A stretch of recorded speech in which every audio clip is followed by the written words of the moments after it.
नमस्कार मित्रों।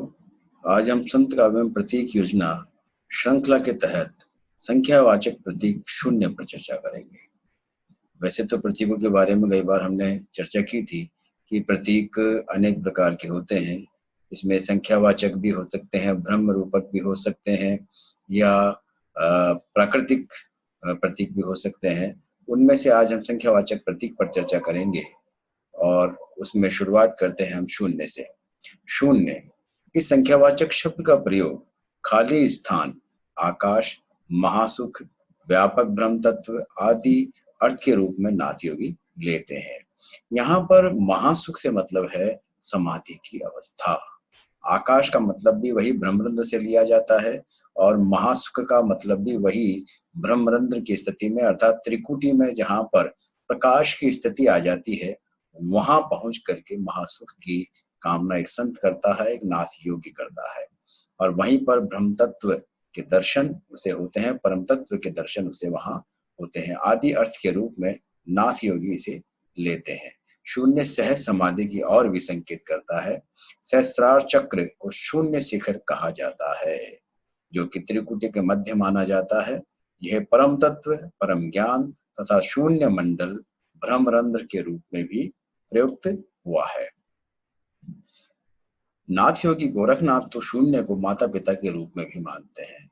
वो कहते हैं, सुनी सुनी जय माई, सुनी जय बाप, सुनी जय निरंजन आपे आप, सुनी के परजे भया सथीर, निश्चल जोगी गहन गंभीर। क्योंकि माता पिता के पास पहुंचने के बाद, एक आश्रय के बाद, विश्राम स्थल के बाद किसी भी प्रकार का हलचल नहीं होती है। जोगी वहां पर धीर गंभीर हो जाता है, समाधि की अवस्था में हो जाती है। इसीलिए उसे माँ बाप की स्थिति भी मानते हैं, क्योंकि माँ बाप के पास जो आश्रय है, जो विश्राम स्थल है, और भगवान भी, परम तत्व भी माँ बाप है, क्योंकि वही सृजक है और वही आनंद का दाता है। ऐसी स्थिति में इसे शून्य को गोरखनाथ माता और पिता के रूप में मानते हैं। वहीं यहाँ शून्य सहज समाधि की ओर संकेत कर रहे हैं। इन्होंने ब्रह्मरंध्र के लिए भी शून्य का प्रयोग किया है।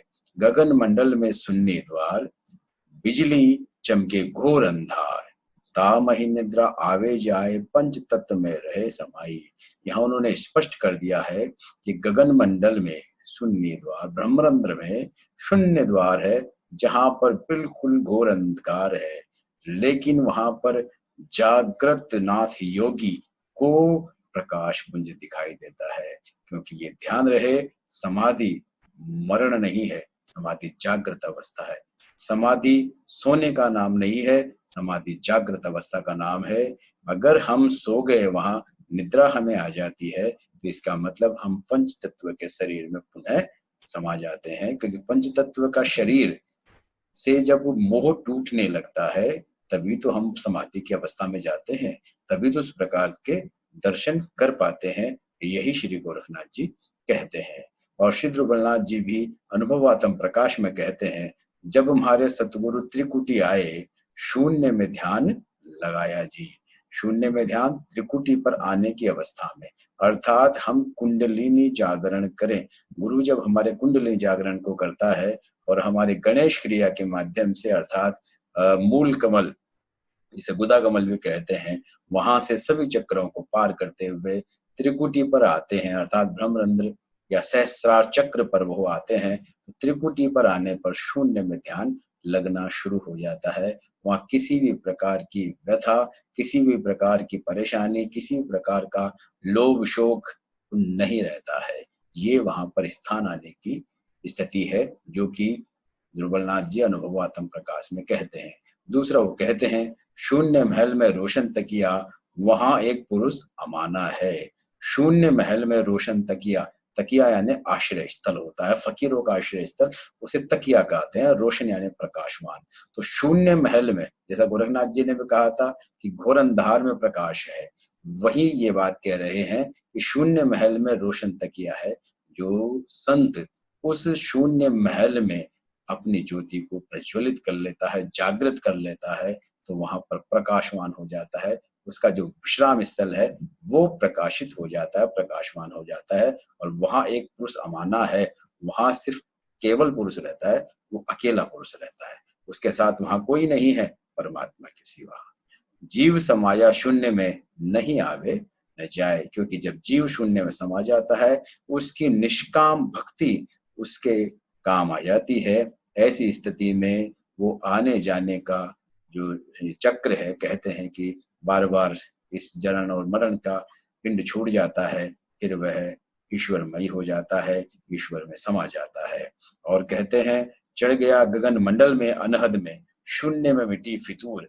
अनहद का मतलब है जिसकी कोई हद नहीं है, कोई सीमा नहीं है, और अनहद जिसकी सीमा नहीं है वह शून्य है, जिसकी कोई सीमा नहीं है।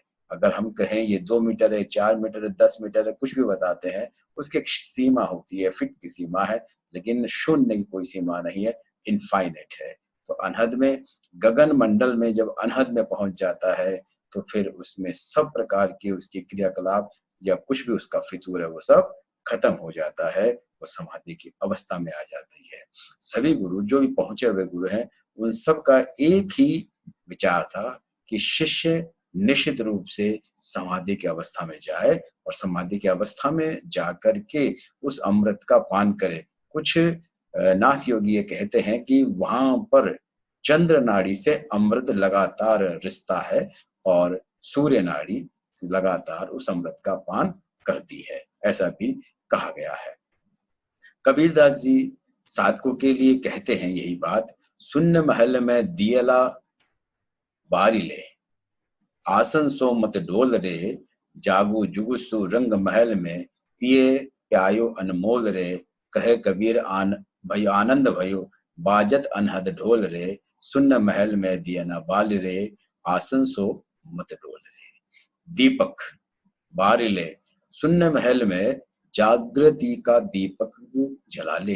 हे साधक, जब तू अपनी कुंडलिनी को पार करके उस अवस्था में पहुंच गया है, शून्य महल में पहुंच गया है, तो फिर अपने आसन से मत डोले, वापस इस जन्म जरण मरण की स्थिति में आने की कोशिश मत करे, शून्य महल में ही स्थिर हो जा।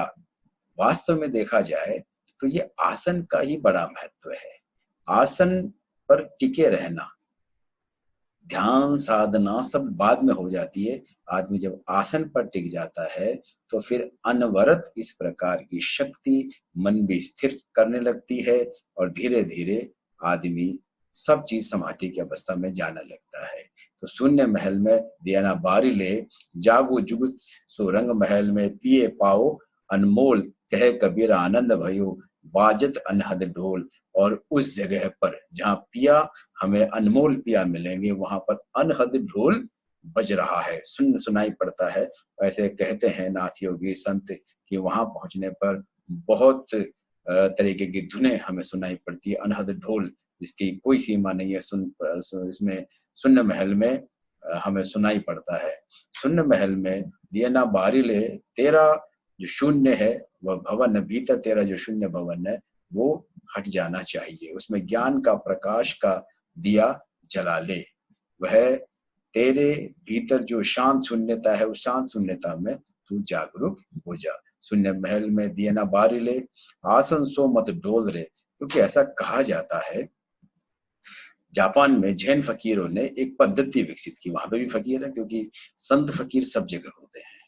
जिनको ईश्वर की कामना है, जो ईश्वर को प्राप्त करना चाहते हैं, वो फकीर सब जगह होते हैं। जापान में जैन फकीरों ने एक पद्धति विकसित की जिसको वे झाजेन कहते हैं, और झाजेन का मतलब होता है जस्ट सिटिंग डूइंग नथिंग। हमें सिर्फ बैठना है, कुछ नहीं करना है, बस बैठा रहना है, सिर्फ बैठे रहना है, कुछ भी नहीं करना है। सिर्फ एक ही ध्यान रखना है कि आसन नहीं डोले, क्योंकि जब हमारा आसन नहीं डोलेगा तो निश्चित रूप से हम उस स्थिति में चले जाएंगे जहां पर हमें परमात्मा की प्राप्ति हो सकती है। तो शून्य नाथ योगियों के लिए महासुख की स्थिति है, समाधि की स्थिति है। धन्यवाद। आप सुने पूरा, लाइक और सब्सक्राइब यदि आपको अच्छा लगे तो अवश्य करें। धन्यवाद। हम आगे 1-2 और भी प्रतीक हैं, उनको जल्द ही आपके सामने लाएंगे। नमस्कार।